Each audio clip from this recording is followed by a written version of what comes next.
Welcome to the first episode of Pieces of China, a China Institute series that tells the story of China one object at a time. I'm Dinda Elliott, Director of Programs, and we are so honored to kick off this series with a world-renowned architect, Didi Pei. Didi will transport us through time and space to the majestic gardens of Suzhou. His illustrious family once owned the Lions Grove Garden, and Didi has spent a great deal of time studying the essence of the Chinese garden. One quick note for viewers who are watching this live, we are going to share some images of the gardens, and just so you know, you can adjust the size of the boxes on your screen so that the speakers are not too small and so that the images are as big as you would like them to be. So Didi, thank you so much for being with us here today. Let's start with the Lions Grove Garden, which your illustrious family once owned. It was built in 1342, back in the Yuan dynasty, but it made its way to your family in the early 20th century. Tell us a little bit about the garden and the history of your family's connection to it. Well, you know, my family has been in Suzhou we have a family tree that goes back, 35 generations. So, and even, this last year we had another family reunion. We had another one 10 years before that. So we're trying to see how often we should have these. But the family is, very well known in the city of Suzhou. And it was at one time, it was a very wealthy merchant family. They, supplied a lot of the dyes and so on for the silk industry, which was very important in Suzhou.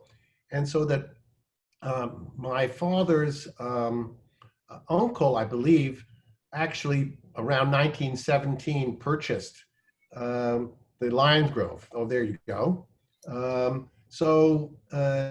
Even though they are, very happy to say that this belonged to the Pei family. Of course, now it belongs to the government, but it was really only a recent acquisition. It's not as if this is something that has been in the family for generations. So in fact, it was probably in the family for less than one generation altogether.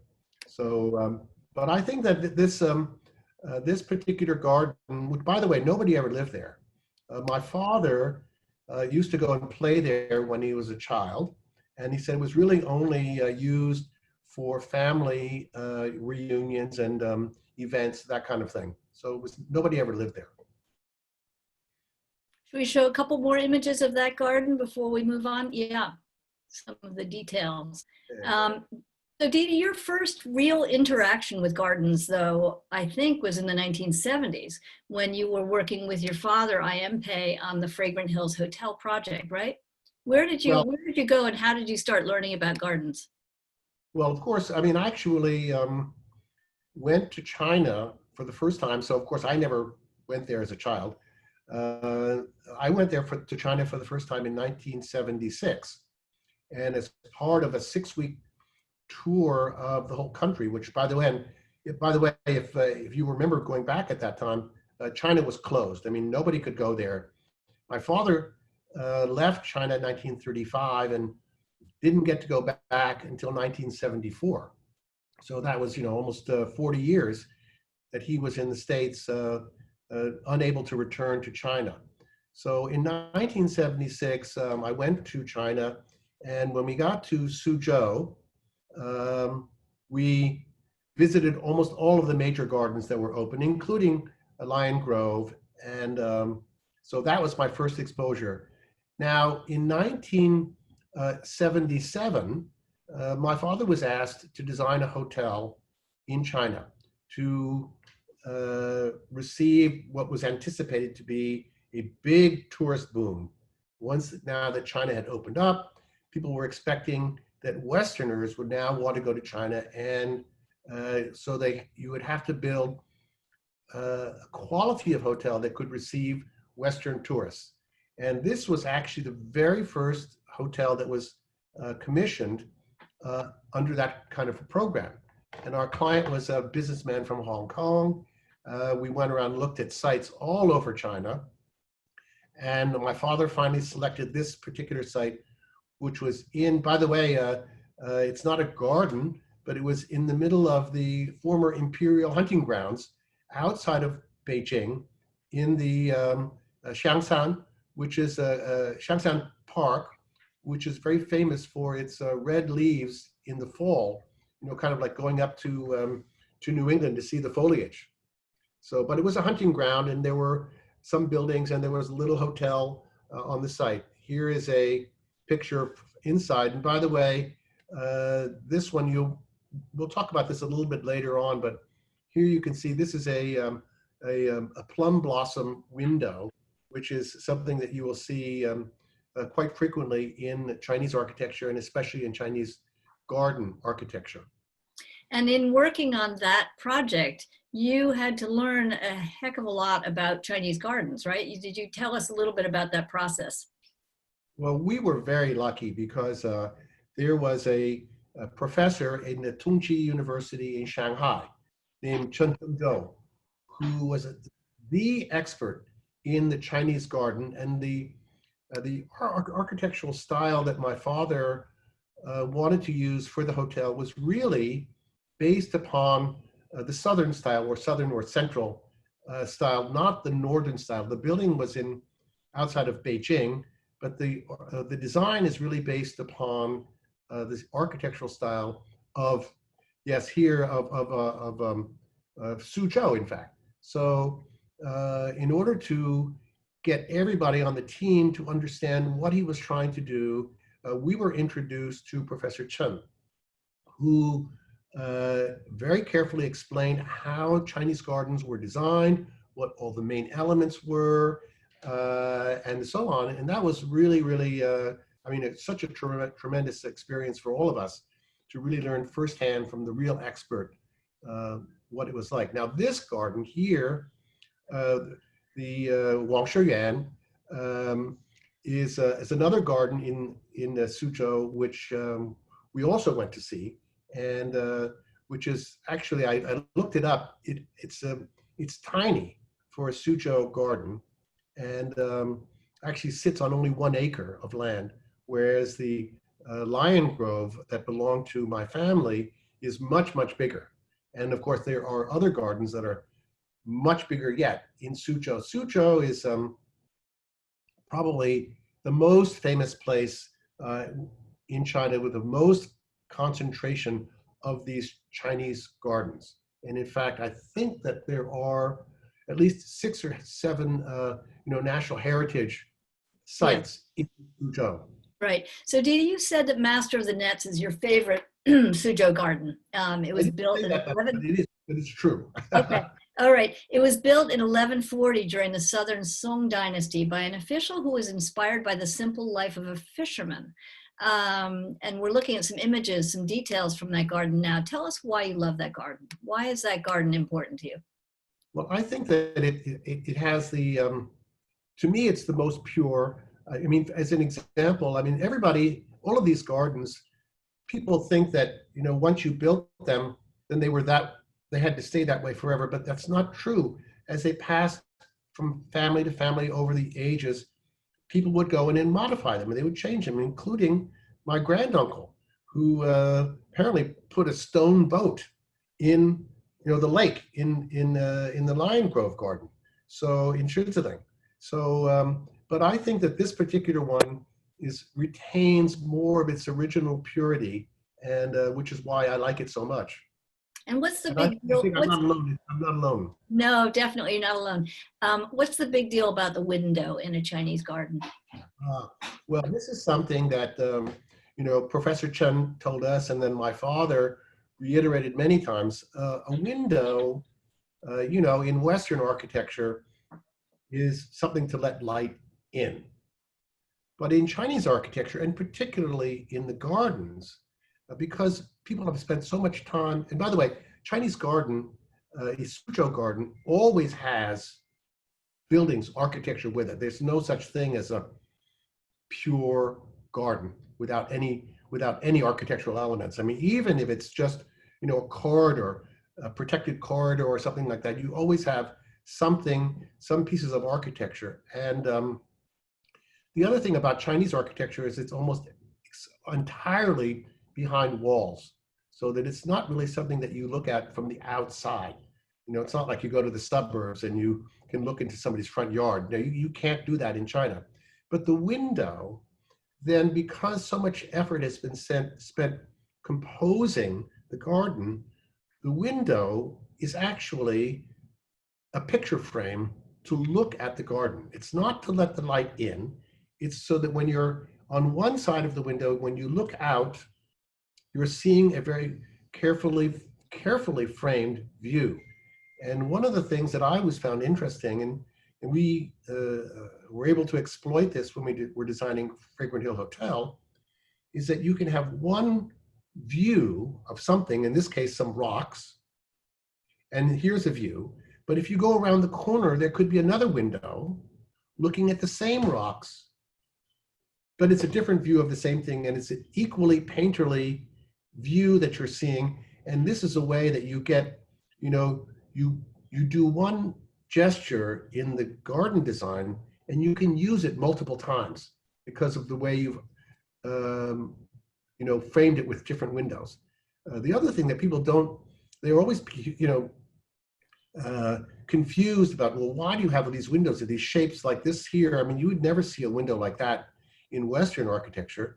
There are other places where you have openings, windows, which would be in the shape of a fruit or a vase or something, because these were all a way to show that, you know, these were not windows, but these were in fact picture frames. And this particular window that we're looking at now, that's the cracked ice pattern, isn't it? And is that a very difficult thing to replicate? Well, if you know, I mean, there is a whole formula for how to do it, and Professor Chen showed us how you do that. You have to start in the center, and then you just keep on moving out from the center. And of course, you never really know where you're going to end up. But the cracked ice pattern is, you know, is a way to, in this particular case, to concentrate your view from the square opening.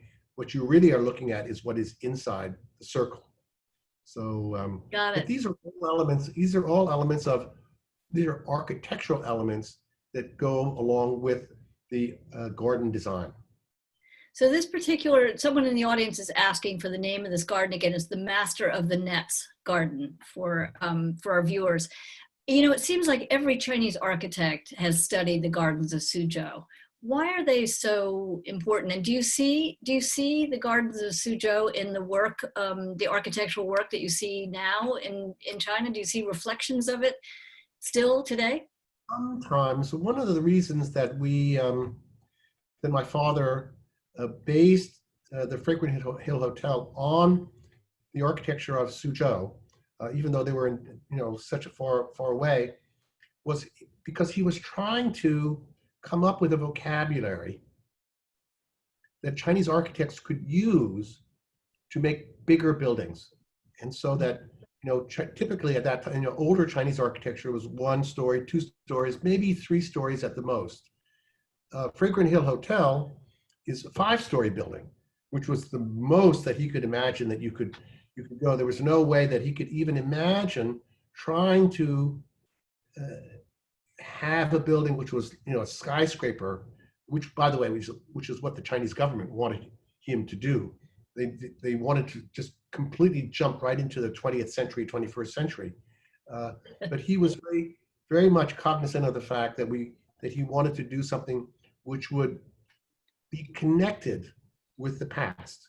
So we have a lot of these kind of elements in Fragrant Hill, and I guess I don't know if we even that plum-shaped window, we actually have a version of that window with a cracked ice pattern in it. So you know, which is I don't know. These are the kind of things that we were trying to do. It was quite difficult, I must say, to try to come up with something. And I think that, you know, Chinese architects are still wrestling with that today. And so in some cases, you will see that. But mostly, I think that, you know, contemporary architecture in China, whether it's by, Chinese architects or by Western architects working in China is kind of Western architecture just kind of plopped into China.